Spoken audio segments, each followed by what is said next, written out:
وزیر اعظم شہباز شریف سے امریکی صدر جو بائیڈن کی ملاقات، دونوں رہنماؤں نے ایک دوسرے کے لیے نیک خواہشات کا اظہار کیا۔ شہباز شریف نے گزشتہ شب امریکی صدر کے عشائیے میں شرکت کی تھی۔ جو بائیڈن کی جانب سے جنرل اسمبلی اجلاس میں شریک سربراہان کے لیے عشائیہ دیا گیا۔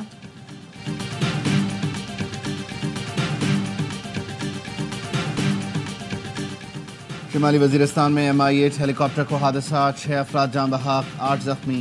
ترجمان ماری پیٹرولیم کا کہنا ہے ہیلی کاپٹر کمپنی کے افراد کو لے کر شیوا بلاک جا رہا تھا۔ حادثہ ہیلی کاپٹر کا انجن فیل ہونے کے باعث پیش آیا۔ ذرائع کے مطابق MI-8 ہیلی کاپٹر میں 3 روسی پائلٹس اور کرو سمیت 14 مسافر سوار تھے۔ حادثے میں کسی بھی قسم کی تخریب کاری کے شواہد نہیں ملے۔ ہیلی کاپٹر میں اڑان بھرتے ہی تکنیکی فالٹ ہوا تھا۔ ایمرجنسی لینڈنگ کرتے ہوئے ہیلی کاپٹر کا ٹیل روٹر زمین سے ٹکرا گیا۔ تحقیقات شروع کر دی گئیں۔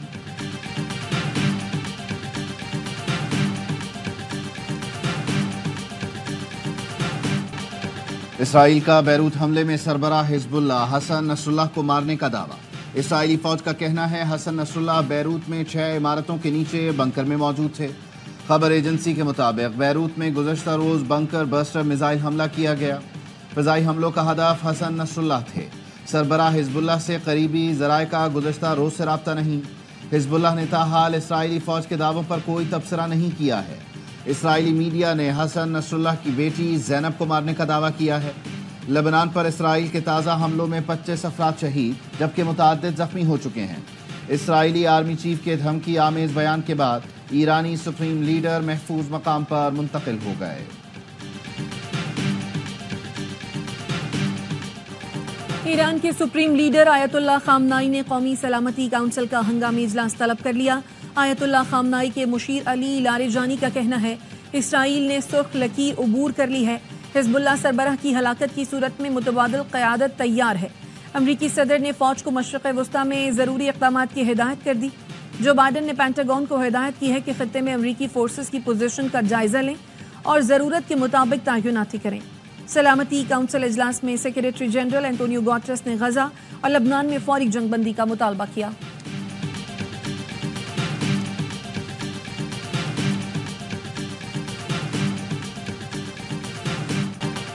یمنی فوج کا بحیرہ احمر میں امریکی بحریہ کے جنگی جہازوں پر بڑا حملہ کرنے کا دعویٰ۔ یمنی فوج کے ترجمان بریگیڈیئر جنرل یحییٰ ساری کا کہنا ہے تازہ حملے میں 3 امریکی ڈسٹرائرز نشانہ بنائے گئے جو اسرائیل کی مدد کے لیے مقبوضہ علاقوں کی جانب بڑھ رہے تھے۔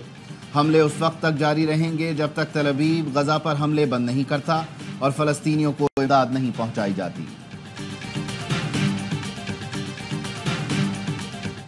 اسرائیلی فورسز کی رفح میں عارضی پناہ گاہوں پر بمباری، مزید 3 فلسطینی شہید۔ النصر کے علاقے میں مکان پر اسرائیلی حملے میں 4 افراد شہید۔ غزہ میں شہداء کی مجموعی تعداد 41,500 سے تجاوز کر گئی، 96,000 سے زائد زخمی۔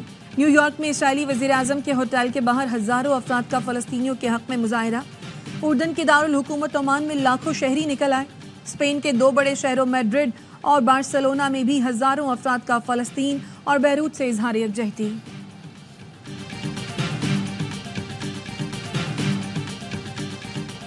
غزہ میں بچوں کے زندہ درگور ہونے پر دنیا کب تک خاموش رہے گی؟ مذمت کافی نہیں، بڑے ممالک حرکت میں آئیں، آگ و خون کا کھیل فوری بند کرائیں۔ وزیر اعظم شہباز شریف نے اقوام متحدہ جنرل اسمبلی میں فلسطینیوں کا مقدمہ پیش کر دیا۔ کہا فلسطینیوں پر مظالم نظر انداز کرنے والے انسان کہلانے کے قابل ہیں۔ عالمی برادری کو پائیدار امن کے لیے کردار ادا کرنا پڑے گا۔ فلسطین کو آزاد ریاست ہونا چاہیے۔ فلسطین کو فوری طور پر اقوام متحدہ کا ممبر بنانے کا بھی مطالبہ۔ جنرل اسمبلی میں اسرائیلی وزیر اعظم کے آتے ہی پاکستان کا واک آؤٹ۔ نیتن یاہو تقریر کے لیے آئے تو جنرل اسمبلی میں شور مچ گیا۔ صدر آرڈر کرتے رہ گئے۔ پاکستان کے علاوہ ترکیہ سمیت کئی ملکوں کے نمائندوں نے اجلاس سے واک آؤٹ کیا۔ وزیر اعظم نے جنرل اسمبلی سے خطاب میں کہا مسئلہ کشمیر سلامتی کونسل کے ایجنڈے پر موجود ہے۔ 9 لاکھ بھارتی فوجیوں نے وہاں ظلم کا بازار گرم کر رکھا ہے۔ کشمیریوں سے حد کے خود ارادیت کا وعدہ کیا گیا تھا۔ بھارت 5 اگست 2019 کو کیے گئے یک طرفہ اقدامات فوری واپس لے۔ خطے میں امن و استحکام کے لیے بھارت مقبوضہ کشمیر میں غاصبانہ اقدامات ختم کرے۔ پاکستان بھارت کی کسی بھی جارحیت کا منہ توڑ جواب دے گا۔ وزیر اعظم کا کہنا تھا افغانستان میں موجود دہشت گرد گروپ امن کے لیے خطرہ ہیں۔ افغانستان میں داعش، القاعدہ، BLA، مجید بریگیڈ اور دیگر دہشت گرد موجود ہیں۔ ہم فتنہ خوارج کے خطرے کو جڑ سے اکھاڑنے کے لیے پرعزم ہیں۔ اقتصادی راہداری کے دوسرے مرحلے پر کام جاری ہے۔ سی پیک منصوبہ پاک چین بے مثال دوستی کا عملی ثبوت ہے۔ وزیراعظم شہباز شریف امریکہ سے واپس لندن میں اپنی رہائش گاہ پہنچ گئے۔ وزیراعظم شہباز شریف لندن میں 3 سے 4 روز قیام کریں گے۔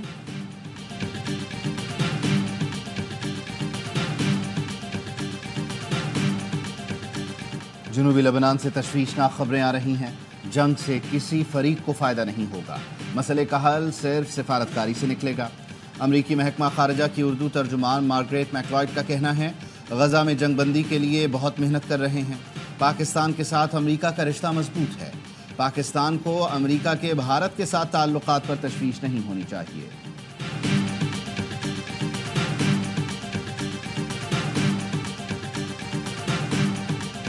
مایوسی پیدا کرنے کی ناکام کوششوں کو اجتماعی کاوشوں سے شکست دی گئی۔ ملک کے روشن مستقبل پر سب کو غیر متزلزل اعتماد ہونا چاہیے۔ آرمی چیف جنرل سید آصم منیر کی کراچی میں تاجر برادری سے ملاقات میں گفتگو۔ کہا، ملک کی خوشحالی کے بارے میں کبھی امید نہیں چھوڑنا۔ پاکستان مختلف شعبوں میں غیر معمولی صلاحیت رکھتا ہے۔ مغربی سرحد پر اسمگلنگ پر قابو پانے سے معیشت پر مثبت اثرات مرتب ہوئے۔ برادر دوست ملکوں نے پاکستان کی معاشی بحالی میں کردار ادا کیا۔ کاروباری برادری کے تعاون کے بغیر یہ کامیابیاں ممکن نہ تھیں۔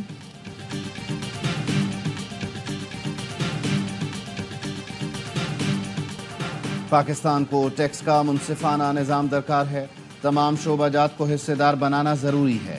انسداد منی لانڈرنگ فریم ورک پر سختی سے عمل درآمد جاری رکھنا ہوگا۔ سرکاری اداروں کے نقصانات کو روکنا ہوگا۔ گورننس بہتر بنانا ہوگی۔ IMF نے پاکستان کے ساتھ $7 ارب قرض معاہدے کی تفصیلات جاری کر دیں، جس میں کہا گیا پاکستان میں اصلاحات کا عمل سختی سے جاری رہنا چاہیے۔ توانائی کی اصلاحات پر عمل درآمد ضروری ہے۔ توانائی کی قیمتوں سے متعلق ایڈجسٹمنٹ بر وقت کریں۔ پاکستان محصولات بڑھانے کے لیے کوششیں جاری رکھے۔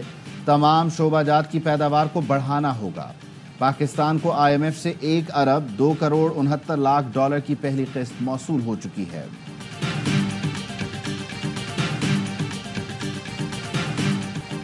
PTI کی راولپنڈی لیاقت باغ کے باہر احتجاج کی تیاری۔ وزیر اعلیٰ KP کی قیادت میں قافلہ منزل کی جانب گامزن۔ علی امین گنڈاپور کہتے ہیں، دمادم مست قلندر ہونے والا ہے۔ ہر رکاوٹ عبور کر کے راولپنڈی جائیں گے۔ ہر چیز کا سامنا کرنے کے لیے تیار ہیں۔ پنجاب حکومت جو کر سکتی ہے کر لے، ہم ڈرنے والے نہیں۔ دریائے جہلم کے تینوں پل ٹریفک کے لیے بند۔ گاڑیوں کی قطاریں۔ موٹر وے M2 کلر کہار، بلکسر، نیلا دلہا انٹرچینج بند۔ پولیس نے مری روڈ اور اندرون شہر سے لیاقت باغ آنے والے راستے بند کر دیے۔ میٹرو بس اور موبائل فون سروس معطل۔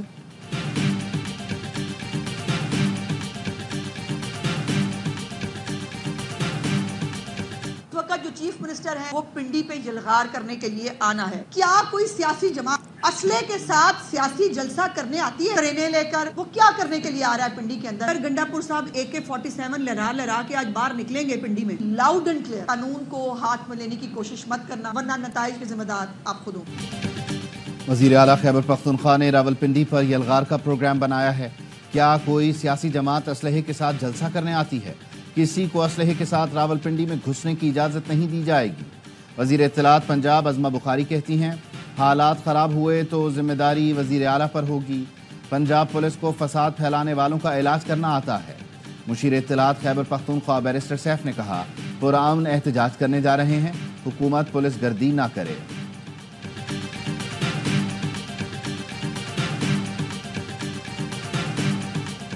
سوشل میڈیا پر حکومت اور اداروں کے خلاف پروپیگنڈا کرنے والوں کے گرد گھیرا تنگ۔ IG اسلام آباد علی ناصر رضوی کی زیر صدارت JIT کا اجلاس۔ JIT نے آئندہ اجلاس میں جبران الیاس کو طلب کر لیا۔ اعلامیے میں کہا، جبران الیاس پروپیگنڈا مہم میں اہم کردار ادا کر رہا ہے۔ JIT نے اب تک 8 لوگوں کو شامل تفتیش کیا ہے۔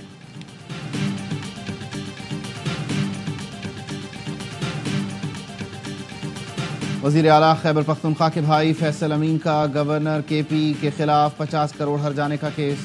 پشاور کی مقامی عدالت نے فیصل کریم کنڈی کو نوٹس جاری کر دیا۔ 29 اکتوبر تک جواب طلب۔ درخواست میں موقف اختیار کیا گیا۔ گورنر KP نے TV شو میں وزیر اعلیٰ اور مجھ پر کرپشن کے الزام لگائے، جس سے ہماری سیاسی ساکھ کو نقصان پہنچا۔ معافی مانگنے کے لیے لیگل نوٹس بھی بھیجا، لیکن جواب نہیں دیا گیا۔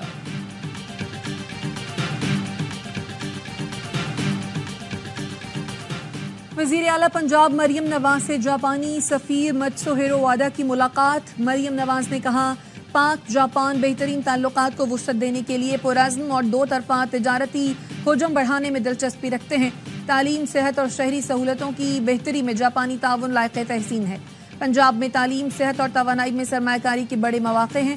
جاپانی سفیر نے کہا پاکستان سے تعلقات کو مزید فروغ دینے کے خواہاں ہیں۔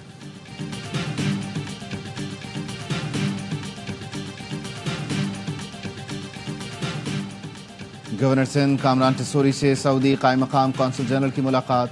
گورنر سندھ نے کہا سعودی عرب نے ہر مشکل وقت میں پاکستان کی مدد کی۔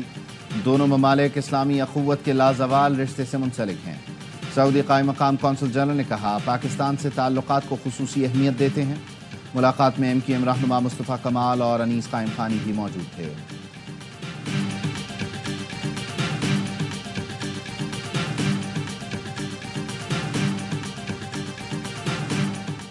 یوٹیلیٹی سٹورز کارپوریشن نے مزید 170 سے زائد اشیاء کی قیمتوں میں 10 روپے سے 190 روپے تک کی کمی کر دی۔ ترجمان یوٹیلیٹی کارپوریشن کا کہنا ہے نئے قیمتوں کا اطلاق آج سے ہوگا۔ چائے، مختلف مصالحے اور دیگر اشیاء ضروریہ کی قیمتوں میں کمی کی گئی ہے۔ تمام شہری یوٹیلیٹی سٹور سے خریداری کر سکتے ہیں۔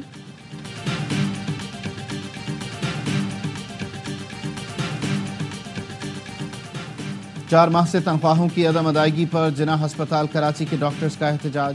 ڈاکٹرز نے انتظامیہ اور محکمہ صحت سندھ کو 3 دن کا الٹیمیٹم دے دیا۔ کہا اگر بدھ تک تنخواہیں جاری نہیں کی گئیں تو ہسپتال کی سروسز کا بائیکاٹ کریں گے۔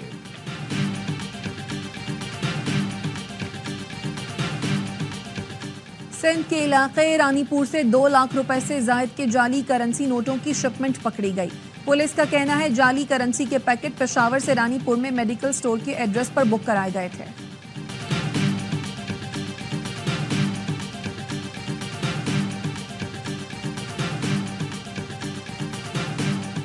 لاہور سمیت پنجاب کے مختلف شہروں میں کہیں ہلکی کہیں تیز بارش، موسم خوشگوار۔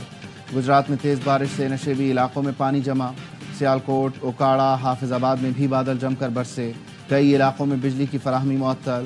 حجرہ شاہ مقیم، جڑاوالا، چونیا، رنالہ خرد میں بھی بارش۔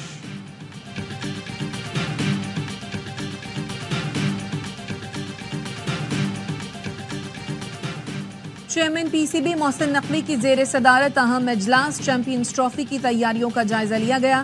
میگا ایونٹ کے لیے ضروری کمیٹیاں تشکیل دینے کی ہدایت۔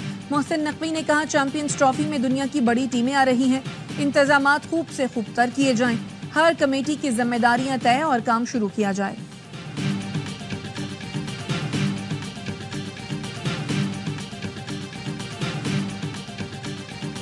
چیمپئنز ون ڈے کپ کا فائنل پینتھرز اور مارکورس کے درمیان کھیلا جائے گا۔ گزشتہ روز فیصل آباد میں بارش کی وجہ سے دوسرا ایلیمنیٹر منسوخ ہو گیا۔ لیگ مقابلوں میں 3 کامیابیوں کی بدولت مارکورس کو فائنل میں رسائی ملی۔ ایونٹ کے تمام میچ اسپورٹس پر براہ راست دیکھیے۔